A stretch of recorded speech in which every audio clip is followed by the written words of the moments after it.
بسم اللہ الرحمن الرحیم۔ السلام علیکم۔ سپریم کورٹ کا فیصلہ آنے کے بعد نون لیگ کے لوگ تقریباً پاگل ہو چکے ہیں اور ایسے ایسے بیانات دے رہے ہیں کہ سن کے حیرت ہوتی ہے۔ ہم آپ کو سناتے ہیں کہ ندیم ملک کے پروگرام میں عابد شیر علی نے کیا کہا ہے اور پھر اس پہ بات کرتے ہیں۔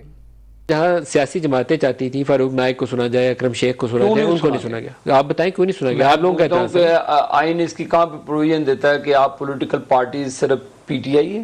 نہیں، وہ پارٹی سن لیں نا جی، کیوں نہیں پارٹی؟ یہ ریسپونڈنٹ آپ کی پی ٹی آئی کے وہ تو سائل تھے۔ آپ تو سر ریسپونڈنٹ کو سننا ہوتا ہے، اس کے بغیر سنے بغیر ریسپونڈنٹس فواد کو اجازت دی جاتی ہے بولے، آپ اسد عمر کو کھل کے اجازت دی ہے بولی جائے، کیا وہ پھوپھی کے پتر ہیں؟ آپ وہ پٹیشنر تھے نا، وہ ون آف دی پٹیشنر ہے۔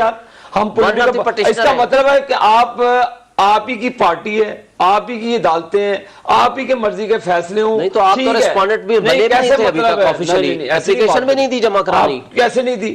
آپ کی مرضی، آپ کہتے ہیں امپلیٹمنٹ کی درخواست بھی نہیں دی۔ آپ کہتے ہیں جی کہ آئین کے ساتھ کھلواڑ نہیں، تو اور کیسے آئین کے ساتھ کھلواڑ ہوتا ہے؟ دیکھیں میں آپ ہماری بات نہیں سنتے۔ جناب شیرلی صاحب ختم کریں، میں آپ کو 3 سوال اور جواب بتاتا ہوں۔ آپ نے بڑے جواب دیے، مجھے تو ہنسی آ رہی تھی۔ تھرو آؤٹ رمضان میں کم از کم سچ بول دیں۔ تبھی تو ہم ویسے بھی سچ بولتے ہیں، رمضان میں بھی سچ بولتے ہیں۔ آئین کے ساتھ اور کیسے کھلواڑ ہوتا ہے؟ آپ باقی آنریبل ججز کو سنتے نہیں ہیں، 4-3 کا فیصلہ آپ مانتے نہیں، اور کیا آئین کو، اور آئین کے ساتھ کوئی عزت رہ میں بتاتا ہوں، نہیں؟ آپ مجھے بتائیں اور کیا آپ اس کے بعد کرپٹ پریکٹسز کیا ہوتی ہیں؟ آڈیو لیکس آ رہی ہیں، وہ کہہ رہے جی میرا کیس اتھے لا دے، میرا کیس اتھے لا دے، یہ تو دینا جج اور اسی طرح ہوتا ہے۔ سر وہ جو آڈیوز آئی، ایک سوال ہے عابد شیر علی صاحب، ایک آئی پرویز لائی کی آڈیو، جی ٹھیک ہے، جس میں وہ کہہ رہے ہیں کہ میرا کس بینچ میں کیس لگوانا ہے۔ ایک آئی فواد چودھری کی کہ وہ ٹرک کھڑا ہے آپ کے لیے عدالت کے بعد۔ پھر وہ بھٹی صاحب وہ کون سے ہیں، وہ ان کے جو سیکرٹری تھے الیکشن کمیشن کے، انہوں نے ان آڈیوز کی فورینسک کی رپورٹ کدھر ہے؟ جو کرانی چاہیے تو عدالتوں نے کروانی۔ نہیں، آپ فیڈرل گورنمنٹ کرائیں، ایف آئی آپ کے نیچے کرائی فورینسک۔ ہر چیز دیکھیں، ابھی اور بھی بڑی کچھ چیزیں منظر عام پر آئیں گی ملک صاحب، اور بھی آنی ہے۔ میں کہتا ہوں آپ کس کی آنی ہے؟ اس سے تباہ کن آئیں گی چیزیں منظر عام پر، یہ میں آپ کو بتا دوں گا۔ کس کی؟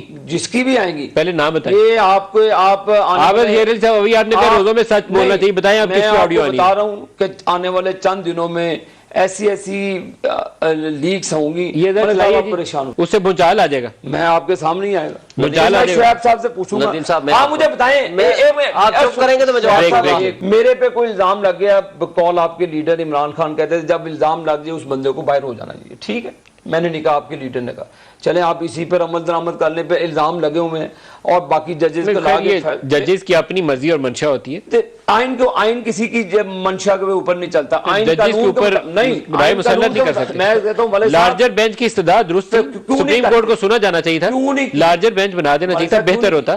نون لیگ کے پاس سپریم کورٹ کے فیصلے کو اپوز کرنے کے لیے کوئی بھی مضبوط دلیل نہیں ہے۔ جب ان سے کہا جاتا ہے تو آگے سے کہتے ہیں کہ 4-3 کا فیصلہ تھا اور 3-2 کا فیصلہ نہیں تھا، جبکہ سپریم کورٹ اس کی بہت ہی کھل کے وضاحت کر چکا ہے۔ لیکن اس کے باوجود بھی نون لیگ سے جب بھی سوال کیا جاتا ہے تو آگے سے کہتے ہیں کہ یہ 4-3 کا فیصلہ تھا، ہم نے 4-3 کا فیصلہ ماننا ہے، 3-2 کا فیصلہ نہیں ماننا۔ عابد شیر علی بھی لائیو شو میں یہی بات کرتے رہے اور ان سے جو بھی سوال کیا گیا آگے سے انہوں نے صرف یہی جواب دیا کہ 3-4 کا فیصلہ تھا۔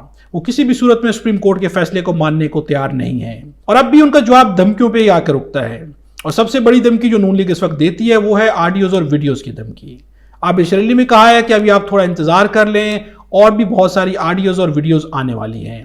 اس سے پہلے بھی پرویز الہی اور فواد چودھری کی کچھ آڈیوز جو ہے وہ لیک ہو چکی ہیں، کہ جس میں پرویز الہی ایک جج سے بات کر رہے تھے، اور فواد چودھری کا بھی ایک بیان سامنے آ چکا ہے کہ عدالت کے باہر ایک ٹرک کھڑا ہوا ہے۔ ان تمام بیانات کو اس وقت نون لیگ نے بہت ہی زیادہ اچھالا تھا، جبکہ اس کی وضاحت بھی پی ٹی آئی کی طرف سے، پرویز الہی کی طرف سے آ چکی ہے، لیکن اس وضاحت کے باوجود بھی اب بھی نون لیگ جو ہے وہ آڈیوز اور ویڈیوز کی دھمکیاں دیے جا رہی ہے۔ نون لیگ کے پاس جب کچھ نہیں بچتا تو بات آ جاتی ہے آڈیوز اور ویڈیوز کے اوپر۔ یہ کون سی سیاست ہے؟ ملک میں یہ سیاست کافی عرصے سے کھیلی جا رہی ہے، جس میں بلیک میلنگ کا سلسلہ جو ہے وہ کافی عرصے سے جاری ہے۔ یا تو ججز کو بلیک میل کیا جا رہا ہے، یا پولیٹیشنز کو بلیک میل کیا جا رہا ہے، یا بہت ہی بڑے بڑے اداروں کو بھی کہیں نہ کہیں دھمکی موجود ہے کہ آپ کی آڈیوز اور ویڈیوز ہیں جو کہ کسی بھی وقت لیک کر دی جائیں گی۔ پاکستان کی سیاست اگر آڈیوز اور ویڈیوز پہ بنیاد کرے گی اور ووٹ کی طاقت کی بجائے کسی کو نیچے دکھانے کے لیے آڈیوز اور ویڈیوز کا سہارا لیا جائے گا تو پاکستان کبھی بھی آگے نہیں بڑھ سکتا۔ ہمیں آڈیوز اور ویڈیوز سے کہیں آگے بڑھ کے سوچنا ہوگا، ہمیں عوام کے دل میں جگہ بنانی ہوگی۔ اگر ہم سیاسی پارٹی کے طور پہ عوام کے دل میں جگہ نہیں بنا سکتے تو ہمیں یہ سوچنا ہوگا کہ سیاست میں ہمارا مستقبل کیا ہوگا۔ نون لیگ شاید اسی بات کو اگنور کیے جا رہی ہے۔ نون لیگ جو بھی سیاست کر رہی ہے اس سے وہ اداروں کو بھی ڈرا سکتی ہے، وقتی مفاد بھی حاصل کر سکتی ہے، لیکن عوامی ہمدردی شاید یہ سب کچھ کرنے کے بعد بھی نون لیگ کو حاصل نہ ہو۔ نون لیگ کو چاہیے کہ سب سے پہلے وہ عوامی ہمدردی اگر گین کرنا چاہ رہے ہیں تو عوام کے دل میں جگہ بنائیں۔ عوام کے دل میں جگہ تب بھی بن سکتی ہے جب آپ ملک اور قوم کے فائدے کے لیے سوچیں گے، اپنے مفادات کے لیے نہیں۔ ہمارے چینل کو سبسکرائب کر لیں اور بیل آئیکن کو بھی پریس کر دیں۔ خدا ہم سب کو اور ہمارے وطن پاکستان کو اپنی حفظ امان میں رکھے۔